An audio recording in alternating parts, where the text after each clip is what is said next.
जय जिनेन्द्र सभी को। अपन महावीर अष्टक की कक्षा प्रारंभ करते हैं और सबसे पहले करते हैं अपन मंगलाचरण। जिनका परम पावन चरित जल निधि समान अपार है, जिनके गुणों के कथन में गणधर न पावे पार है।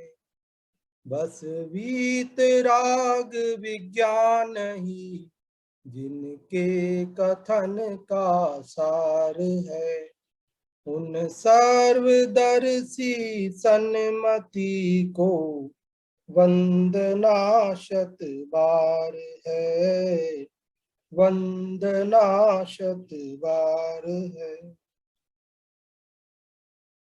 यह महावीर अष्टक है जिसकी चर्चा अपन आज प्रातः प्रारंभ कर चुके हैं और अपन इसमें समझ चुके हैं कि महावीर अष्टक इसकी रचना पंडित भागचंद जी द्वारा की गई है और इसका जो पद्यानुवाद अपन इसके साथ में पढ़ रहे हैं वो डॉक्टर वीर सागर जी नई दिल्ली के द्वारा किया गया है। इसमें 8 छंद हैं। महावीर अष्टक शब्द का अर्थ ही हमने सुबह समझा था। महावीर मतलब जो भगवान महावीर जैन धर्म के 24वें तीर्थंकर हैं वे, और उनका महावीर अष्टक जो ये अष्टक, अष्टक मतलब 8 का समूह, 8 छंदों का जो समूह है उसे अष्टक कहते हैं। और स्तोत्र अर्थात स्तुति, अर्थात भगवान महावीर की 8 छंदों में स्तुति की गई है। आप जब पढ़ते होंगे तो इसमें 9 छंद है, एक छंद और है 2 लाइन का छोटा वाला छंद। वो क्या है, उसमें इस स्तुति की महिमा बताई गई है, मतलब फल बताया गया है कि जो भी इस महावीर अष्टक को पढ़ते हैं, महावीर भगवान की स्तुति करते हैं, उन्हें क्या फल प्राप्त होता है, क्या महिमा है, वो बताई गई है। तो वो जब क्रम आएगा तब अपन उसको पढ़ेंगे, समझेंगे, इसकी महिमा को भी समझेंगे। और अभी अपन प्रथम श्लोक की चर्चा सुबह की कक्षा में कर चुके हैं। अब अपन दूसरे श्लोक पर चलते हैं। पहले श्लोक के संबंध में यदि आप लोगों को किसी को कुछ पूछना हो तो आप रेज हैंड कर सकते हैं, और अभी नहीं तो बाद में भी, कक्षा के बाद में भी पूछ सकते हैं। अभी अपन जल्दी ही दूसरे छंद पर चलते हैं पहले, फिर आपको बाद में पूछने का अवसर देते हैं। ये दूसरा छंद आप सभी की स्क्रीन पर आ चुका है, आप सबको दिखाई दे रहा है? हाँ जी, बहुत बढ़िया। वही शिखरिणी छंद है और इस छंद का जो पाठ करने का तरीका है, सारे 8 छंद इसके यही छंद है, 8 श्लोकों का, और 9वां श्लोक वो अलग छंद है, वो अपन बाद में पढ़ेंगे। देखिए, अताम्रम यच्चक्षु कमल युगलम स्पंदरहितम जनान को पापायम प्रकटयति वाभ्यन्तरमपि स्फुटं मूर्तिर्यस्य प्रस्मितमयी वाति विमला महावीर स्वामी नयन पथगामी भवतु मे। जिनके लोचन कमल लालिमा रहित और चंचलताहीन, समझाते हैं भव्य जनों को बाह्याभ्यंतर क्रोध विहीन। जिनकी प्रतिमा प्रकट शांतिमय और अहो है विमल अपार, वे तीर्थंकर महावीर प्रभु मम ही आवे नयनन द्वार, मम ही आवे नयनन द्वार। देखिए, अताम्रम, अताम्रम मतलब लालिमा रहित। अब आप कहेंगे अताम्रम का अर्थ लालिमा रहित कैसे, थोड़ा सा देखिए।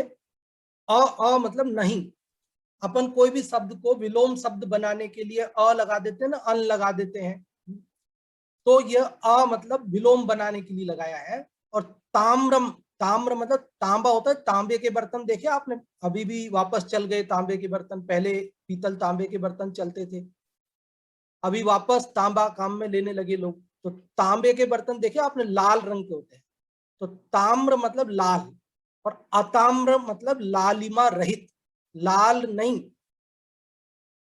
जब अपन क्रोध में होते हैं ना, गुस्से में होते हैं, तो अपनी आंखें लाल हो जाती है। कहते हैं ना, क्यों आंखें लाल कर रहे हो, मतलब क्यों आंखें क्यों गुस्सा कर रहे हो, ऐसा बोलते हैं, क्योंकि गुस्से में आंखें लाल हो जाती है। तो भगवान महावीर स्वामी की आंखें कैसी है, लाल है क्या, तो कहते लाल नहीं है, लालिमा रहित है। इसका मतलब क्या हुआ कि वे गुस्से से रहित है, ये बात बताने जा रहे हैं। देखो, अताम्रम, अताम्रम मतलब लालिमा रहित।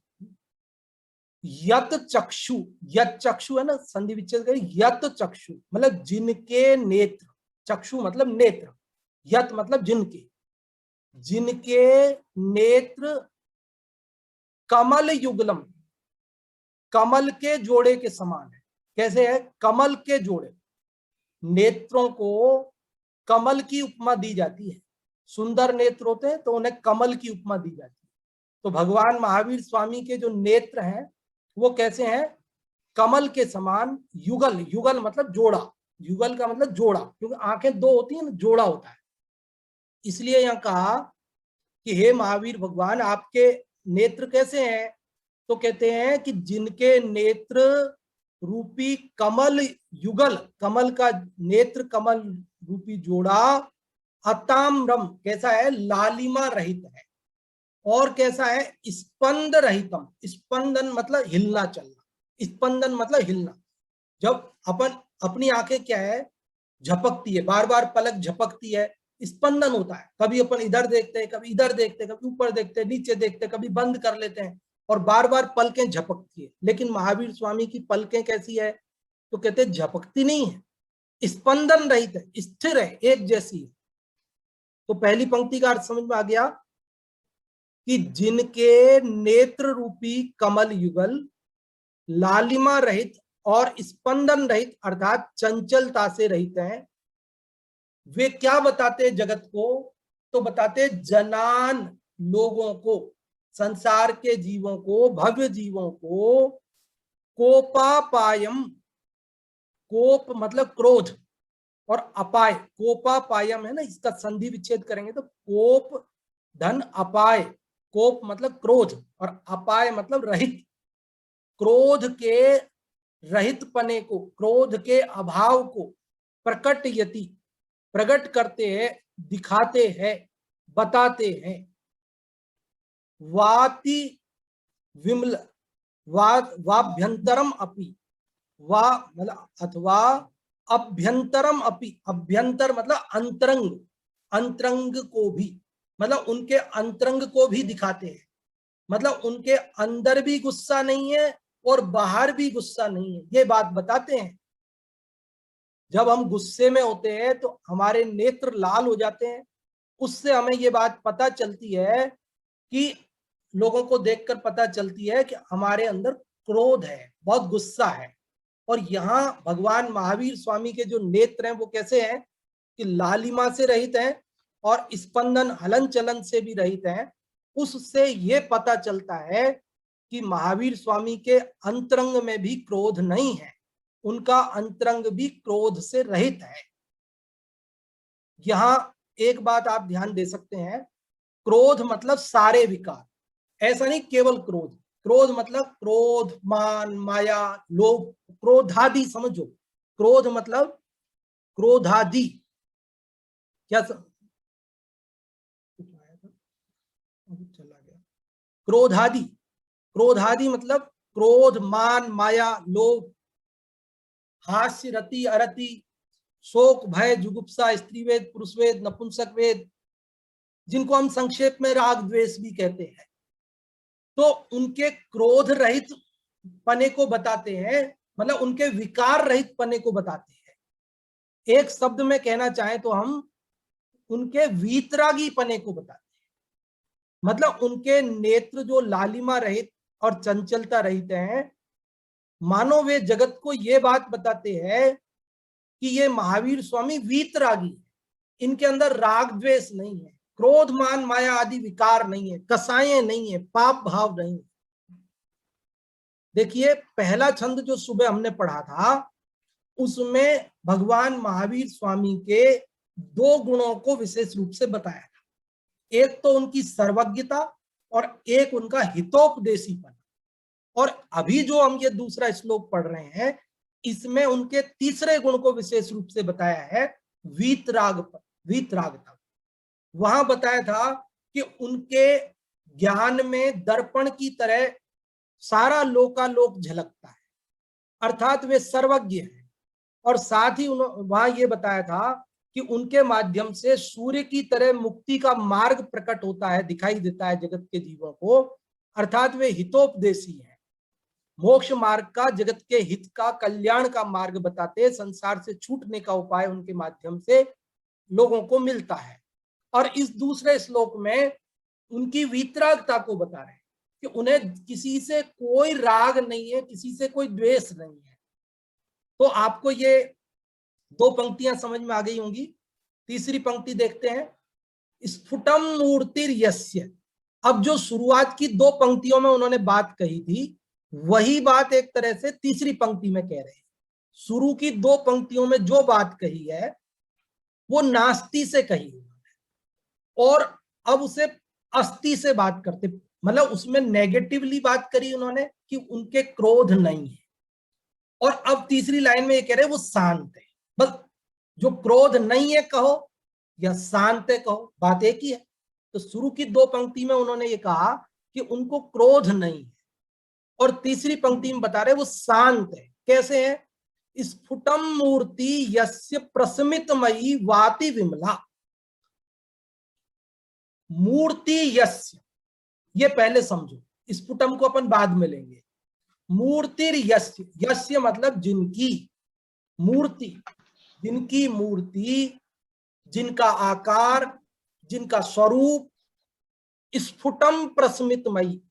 अब स्फुट को ले लिया अपन ने, स्फुट मतलब प्रगट, स्पष्ट रूप से, प्रस्मितमयी मतलब प्रसम गुण वाली है, शांत है। प्रस्मितमयी मतलब शांतिमयी है, शांत है। वा अति विमला, वाति विमला है ना, वा अति विमला, ऐसा संधि विच्छेद होगा। वा मतलब अथवा, अति विमल मतलब अत्यंत निर्मल है। तीसरी पंक्ति समझ में आई? उनकी मूर्ति, उनका आकार, उनका स्वरूप एकदम शांत एवं निर्मल है। और चौथी पंक्ति का अर्थ तो आपको मालूम ही है, वो बार बार बताने की आवश्यकता भी नहीं। हे महावीर स्वामी, आप नयनों के रास्ते से मेरे हृदय में आकर विराजमान हो जाएं, मेरे हृदय में बस जाएं। आप और हम सभी भगवान से, महावीर स्वामी से यह प्रार्थना कर रहे हैं। अब चारों पंक्तियों का अर्थ एक बार संक्षेप में मैं बोलता हूं, फिर आप लोगों से पूछता हूं, जो भी आप बताना चाहें वे तैयार रहें। जिनके नेत्र रूपी कमल युगल लालिमा रहित और हलन चलन रहित हैं, वे जगत को उनके अंतरंग में भी क्रोध नहीं होने को प्रकट करते हैं। उनकी शांत, एकदम शांत और निर्मल मूर्ति है। ऐसे वे महावीर स्वामी मेरे नयनों के रास्ते से आकर मेरे हृदय में विराजमान हो जाएं, बस जाएं। हे महावीर स्वामी, ऐसी प्रार्थना भक्त आप और हम सभी इसमें कर रहे हैं। आप में से जो भी इसका अर्थ बताना चाहें वे लोग रेज हैंड कर सकते हैं। दर्शिल जैन, आपका रेज हैंड हुआ है सबसे पहले, तो हम आप ही को अनम्यूट करते हैं। आप अनम्यूट ही हैं, आप बोले। हाँ भैया जी।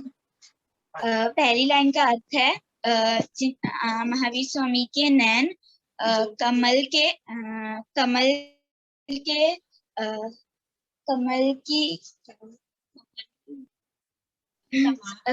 की पंखुड़ी के समान है और उसमें लालिमा रहित है, यानी गुस्से से रहित है, और वो स्पंद है, यानी हिलते नहीं हैं और एकदम शांत है। सेकेंड लाइन का मतलब है कि उनके अंतरंग में भी क्रोध नहीं है और ना ही बाहर में। थर्ड लाइन का मतलब है कि उनकी मूर्ति स्फुट है, यानी शांत है और विमल है। और चौथी लाइन का अर्थ है, हे महावीर स्वामी, मेरे नयनों के पथ से मेरे हृदय में समा। बहुत बढ़िया आपने बताया, बहुत बहुत धन्यवाद दरशील जी।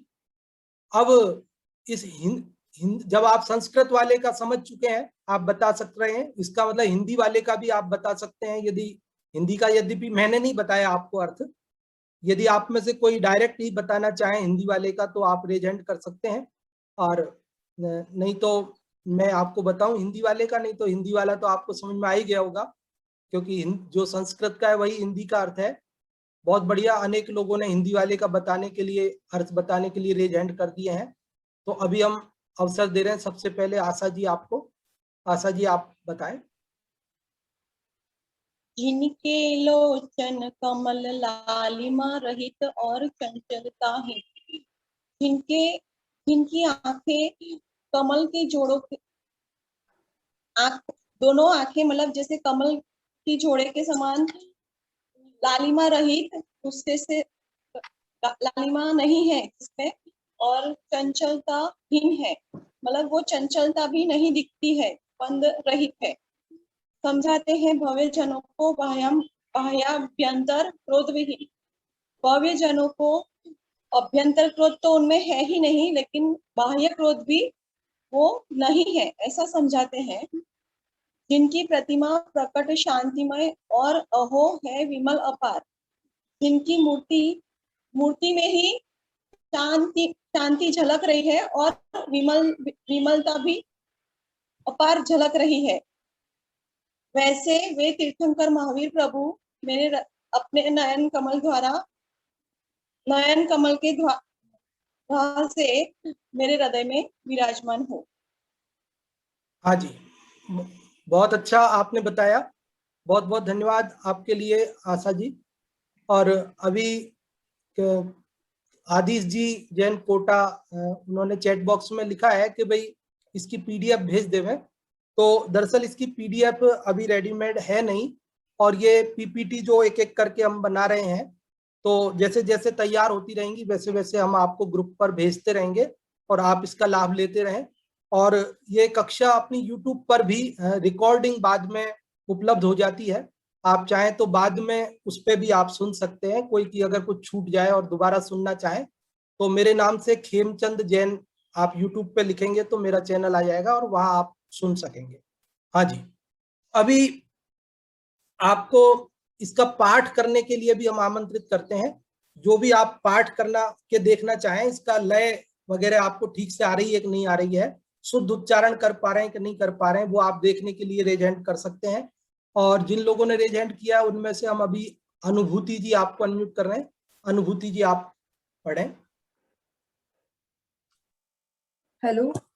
हाँ जी, वापस म्यूट हो गए आप। हाँ जी, बोले।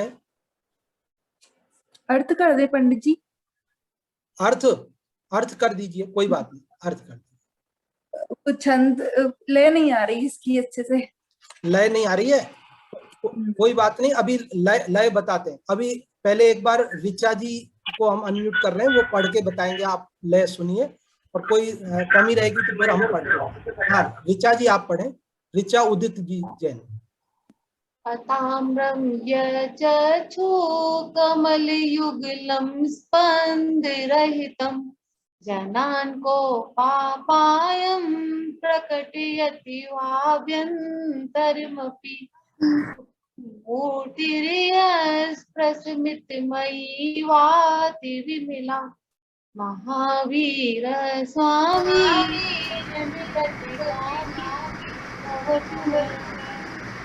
बहुत अच्छा ऋचा जी, आपने पाठ किया एकदम शुद्ध और लयबद्ध ढंग से।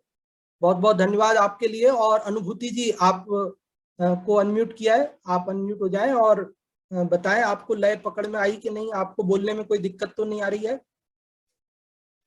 मुझे लगता है आपके यहाँ नेटवर्क चला गया है, कोई बात नहीं, थोड़ी देर बाद जब नेटवर्क आएगा तब आप बताएं।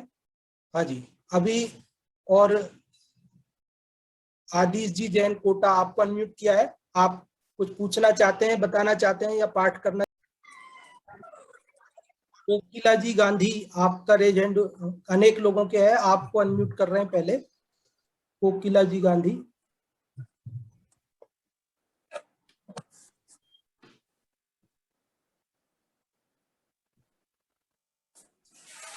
हाँ जी, कोकिला जी गांधी आप अनम्यूट हो जाएं और पढ़ें।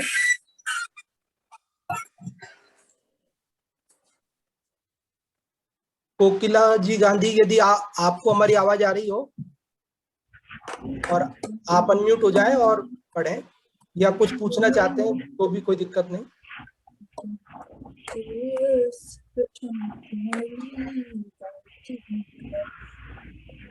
मुझे लगता है आवाज नहीं आ रही है ठीक से। चलो आशीष जी आपको अनम्यूट किया है। आशीष जी आप, जी, जय हिंद पंडित जी, सुन पा रहे हैं? हाँ जी, हाँ जी। हाँ।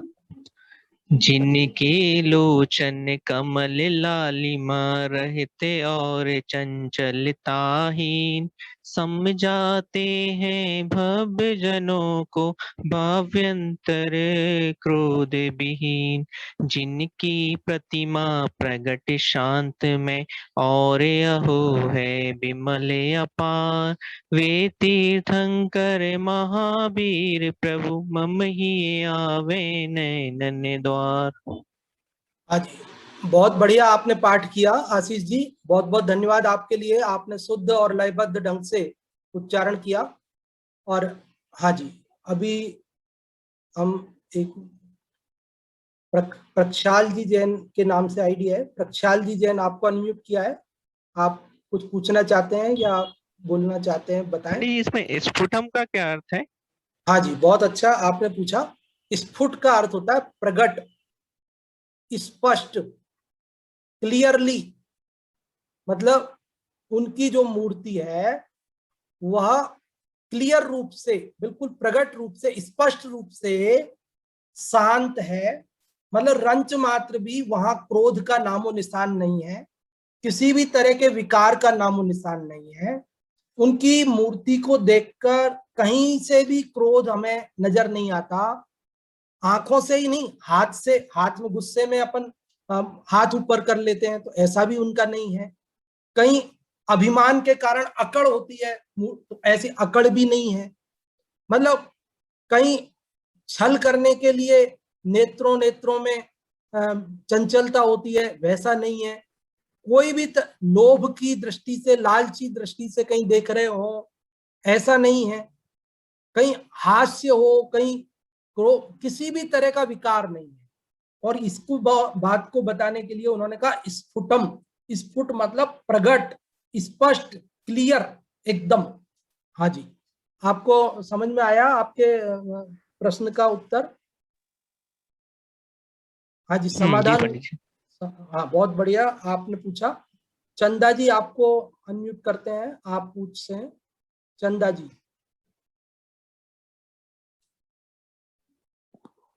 मैं हिंदी वाला पाठ कर रही हूँ। हाँ जी, करें। जिनके लोचन कमल लालिमा रहित और चंचलता ही, समझाते हैं भव्य जनों को बाह्याभ्यंतर क्रोध विहीन। जिनकी प्रतिमा प्रकट शांतिमय और अहो है विमल अपार, वे तीर्थंकर महावीर प्रभु मम ही आवे नयन द्वार। बहुत अच्छा पाठ किया आपने चंदा जी, आपने एकदम शुद्ध और लयबद्ध ढंग से इसका पाठ किया, बहुत बहुत आभार आपका। और भी लोग जो रेजेंट किए हुए हैं, हम उनको क्रम से अवसर दे रहे हैं। दरसिल जी आपको अनम्यूट किया है, आप पूछें या बताएं जो भी आप बताना चाहते हैं। डाउट था, हाँ पूछें। जैसे महावीर भगवान तो सिद्ध हो चुके हैं, उनका कोई शरीर नहीं है, हाँ तो जी, उनके आंखों और उनकी मूर्तियों को लेकर ऐसी बात आंखें लाल क्यों है? हाँ ऐसा होती है। हाँ जी, बहुत अच्छा प्रश्न दरसिल जी ने पूछा कि महावीर स्वामी अभी तो सिद्ध हो चुके हैं, सिद्धालय में विराजमान है और उनका तो कोई शरीर ही नहीं है, निराकार अशरीरी है, तो वहां उनकी आंखें लालिमा रहित होना, उनकी मूर्ति शांत होना, ऐसी तो कोई बात है ही नहीं है। तो देखिए, बहुत अच्छा आपने पूछा। निश्चित रूप से ऐसे प्रश्न उठना जरूरी है, तभी अपने को खुलासा होगी बात। ये दरअसल हम अरहंत भगवान की स्तुति है। ये भगवान जितनी भी हमारे जिन मंदिर बने हुए हैं वे समव शरण के प्रतीक हैं, और उनमें जितनी भी प्रतिमाएं हैं वे अरहंत दशा की प्रतीक हैं। जो भी मूर्तियां जिन भी तीर्थंकरों की विराजमान है वे सब अरहंत दशा की है, और अरहंत दशा में उनका शरीर भी होता है और आंखें भी होती है, और शरीर को मूर्ति भी बोलते हैं, और बाद में हम जो पाषाण और धातु की बनाते हैं उसको भी हम मूर्ति बोलते हैं। तो उसमें तो आंखें भी होती है, उनकी मुद्रा शांत, परम शांत मुद्रा भी हमें दिखाई दी जाती, उनकी होती भी है ओरिजिनली अरहंत दशा में, और अब हम जो बनाते हैं पाषाण और धातु की हूबहू उन जैसी ही बनाते हैं तो वो भी शांत मुद्रा वाली होती है। इसलिए ये अरहंत दशा को मुख्य करके ये स्तुति है। भले ही वे वर्तमान में सिद्ध हैं, लेकिन अरहंत की मुख्यता से स्तुतियां हैं। आपको समाधान हुआ कि नहीं दरसिल जी? हाँ जी, बहुत बढ़िया, आपका समाधान हो गया। बहुत बढ़िया आपने बताया। और अब और किसी को हम अवसर देते हैं। रिचा जी, उदित जी, आप रेज हैंड है, आपको अनम्यूट किया है, आप कुछ पूछना चाहते हैं, बताना चाहते हैं? पंडित साहब ये ना नहा शब्द क्यों लिखा है भवतु में के बाद नहा ब्रैकेट में? हाँ जी, बहुत अच्छा आपने पूछा। देखिए, इस प्रश्न का उत्तर वैसे सुबह वाली क्लास में आ चुका था, लेकिन हो सकता है आपने सुबह की क्लास ना सुन पाए हो, तो अभी मैं आपको बताता हूँ। नहा का मतलब होता है हम सब, नह का अर्थ होता है हम सब, और मे का अर्थ होता है मेरे, मे का अर्थ होता है मेरा, और नह का मतलब होता है हम सब। तो जब हम कह रहे हैं नह मतलब हम सब के, तो इसमें हमने क्या कर रहे हैं कि जब सब लोग मिलकर के पाठ करते हैं, सामूहिक पाठ करते हैं, सामूहिक बोलते हैं, तो हम बोलते हैं भवतु नह, मतलब हम सबके नयन पथगामी हुआ। और जब हम अकेले बोलते हैं, एक जना ही बोलता है, तो हम बोलते हैं महावीर स्वामी नयन पथगामी भवतु मे, मतलब हे महावीर स्वामी आप मेरे नयन पथगामी हो। बहुत अच्छा आपने पूछा। और डिटेल में यदि आपको सुनना हो तो आप YouTube पर इसको सुन सकते हैं, खेमचंद जैन के नाम से, उस पर आप सुबह वाली क्लास सुन लें तो उसमें आपको और डिटेल इसका सुनने मिल जाएगा। हाँ जी, और किसी को कुछ पूछना है? बहुत लोगों के रेज हैंड तो है, लेकिन जिन लोगों ने के समाधान हो गए वो लो कर लें, ताकि हमें पता चले कि किन को और हमें अनम्यूट करना है बताने के लिए। हाँ जी, नरेश जी आपको अनम्यूट किया है। कितना टाइम हो गया? 10 मिनट क्लास रह गई और टाइम होना भी होनी मेरी तो उससे ले ले मैंने तो वो खोल दे मेरी क्लास। ना वीडियो ऑफ करती हूँ। जय जिनेंद्र पंडित साहब, आवाज आ रही है? हेलो, आवाज आ रही है? जय जिनेंद्र पंडित साहब, बंद मत करना प्लीज। जय जिनेंद्र पंडित साहब। अब आपकी आवाज तो आ रही है, लेकिन एक बार मैंने वापस आपको म्यूट किया है, वापस अनम्यूट के लिए भेज रहा हूँ। आपकी स्क्रीन पर ऑप्शन आएगा, आप अनम्यूट हो जाएं। हाँ जी भाई साहब बोले। अब आ रही है आवाज? हाँ आ रही है भाई साहब। हाँ पंडित साहब, ये जो छंद है उसमें तीसरी लाइन में वाति विमला, विमला का तो विमल हो गया, वाति का मतलब क्या अर्थ है इसका? हाँ जी, देखिए वाति विमला का संधि विच्छेद करेंगे तो दो शब्द बनेंगे, एक वा और एक अति विमला। हम तीन भी कर सकते हैं, वा अति विमला। वा का मतलब होता है अथवा, और अति, अति मतलब अत्यधिक, बहुत ज्यादा। विमल, विमल मतलब निर्मल। मल से रहित, विगतः मल इति विमलः, जिसमें से मल निकल गया उसे निर्मल कहते हैं, विमल कहते हैं। तो उनकी प्रतिमा परम शांत है, प्रशमितमयी, अथवा अत्यंत निर्मल है। दोनों का अर्थ एक ही है, इसलिए उन्होंने कहा। तो वाति विमला आपको हो गया खुलासा। यहाँ बाती नहीं है, वो दीपक की बाती और तेल और वो वाला बाती नहीं है यहाँ पर। ये वाति मतलब वाह मतलब अथवा अत्यंत निर्मल है। हाँ जी, बहुत बढ़िया, आपने प्रश्न किया, आपका समाधान हो गया भाई साहब? हो गया पंडित साहब, हो गया। धन्यवाद धन्यवाद। अरे भाई साहब धन्यवाद आपके लिए, आप लाभ ले रहे हैं। और आराधना जी जैन आपको अनम्यूट कर रहे हैं हम। आराधना जी आप पूछे, आपको कुछ पूछना है?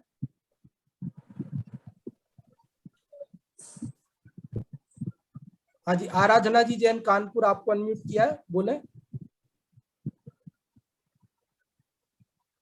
आपकी आवाज नहीं आ रही है, आपका रेज हैंड है इसलिए आपको अनम्यूट किया है। आप कुछ पूछना चाहते हैं? चलो, मुझे लगता है नेटवर्क वगैरह की इशू हो गई। और आदिश जी आपको अनम्यूट किया, आप बोले। जय जिनेंद्र भैया, मेरा ये क्वेश्चन, जनान को पापायम मतलब क्या होता है? हाँ जी, सुनिए, इसके अपन संधि विच्छेद करेंगे, खंड करेंगे तो 3 खंड होंगे। पहला है जनान, दूसरा है कोप और तीसरा है अपायम। कितने हो गए? फिर से सुने, 3। पहला जनान, दूसरा कोप और तीसरा अपायम। जनान मतलब लोगों को, जनान मतलब लोगों को, कोप मतलब क्रोध, और अपायम, अपाय मतलब रहित, लोगों को क्रोध रहित पने को प्रकटयति, प्रकट करती है। मतलब उनके जो नेत्र हैं जो कि लालिमा रहित है, उससे लोगों को ये पता चलता है कि वे क्रोध रहित है। अगर आंखें लाल होती तो ये पता चलता कि उनको गुस्सा आ रहा है। अब उनकी आंखें लाल नहीं है तो इससे लोगों को क्या बात पता चल रही है कि उन्हें गुस्सा नहीं आ रहा है। आदिश जी, आपको अपने प्रश्न का उत्तर मिला? जी भैया जी। हाँ, चंदा जी आपको अनम्यूट किया, आप बोले।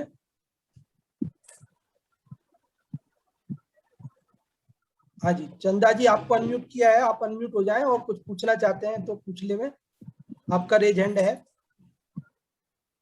हाँ जी, मुझे लगता है आप भी हमारी आवाज नहीं सुन पा रहे हैं या आपकी हम नहीं सुन पा रहे हैं। चलो, अब लगभग सभी के समाधान भी हो गए हैं और समय भी अपना कक्षा का पूर्णता की ओर है। तो अब अपन कल सुबह वापस 9:20 पे मिलेंगे, अगले छंद की चर्चा करेंगे। और तब तक के लिए अपन जय जिनेंद्र करें। यदि किसी को और कुछ पूछना हो तो आप पूछ सकते हैं, 1-2 मिनट हैं अभी अपने पास। हाँ जी, नहीं तो फिर मैं पूछता हूँ आपसे, एक प्रश्न पूछ लेता हूँ कि इस छंद में, अभी हमने जो दूसरा छंद पढ़ा, इस छंद में विशेष रूप से भगवान महावीर के किस गुण को बताया गया है? एक शब्द में उत्तर चाहिए। मैंने बताया था शुरुआत में, आप बता सकते हैं, एक शब्द में उत्तर चाहिए। बीतरागी। हाँ जी, बीतरागी। वीतरागता। बहुत बढ़िया, बहुत अच्छा, आप सबने उत्तर बताया, बहुत अच्छा। और पहले छंद में भगवान महावीर के मुख्य 2 गुणों की चर्चा आई थी, वो मैंने बताया था, यदि आप बता सकें। हाँ जी, सर्वज्ञ और हितोपदेशीपना। बहुत बढ़िया, सर्वज्ञता और हितोपदेशीपना। तो इस प्रकार से अभी हमने जो 2 छंद पढ़े हैं, इन दोनों छंदों में हमने भगवान महावीर स्वामी की वीतरागता, सर्वज्ञता और हितोपदेशीपने को समझा। बहुत ही महत्वपूर्ण ये गुण हैं। एक एक गुण का स्वरूप भी यदि हम समझ जाएं तो हमारा आत्म कल्याण शीघ्र ही हो जाएगा। हम भी उन जैसे वीतरागी, सर्वज्ञ और हितोपदेशी पद को प्राप्त करके और सिद्ध अवस्था को प्राप्त कर सकते हैं, अनंत सुखी हो सकते हैं। देखिए, एक और बात मैं आपको कहना चाहूंगा कि कंठ की विद्या और अंटी को दाम, बखत पड़े पे आवे काम। अपनी पुस्तक में कितना लिखा हुआ है अपने बैंक में कितना पैसा रखा है वो काम का नहीं है। असली काम की चीज है अपने जेब में कितने पैसे हैं और अपने कंठ में, मतलब अपने को याद कितना है। इसलिए मैं आपसे ये भी कहना चाहूंगा, यदि आप लोगों ने याद नहीं किया है अभी तक महावीराष्टक स्तोत्र, तो आप जरूर इसे याद करने की भावना बनाएं। और भले आपको संस्कृत का कठिन लगे तो हिंदी वाला अथवा संस्कृत वाला, और अथवा दोनों भी आप याद करें। तो आप रोज इसको जब अपन दर्शन करते हैं तो देव स्तुति के रूप में भी इसे बोल सकते हैं, क्योंकि ये भी एक स्तुति ही है। अभी अपन क्लास को अभी यहाँ पर समापन करते हैं। सभी को जय जिनेन्द्र। जय जिनेन्द्र।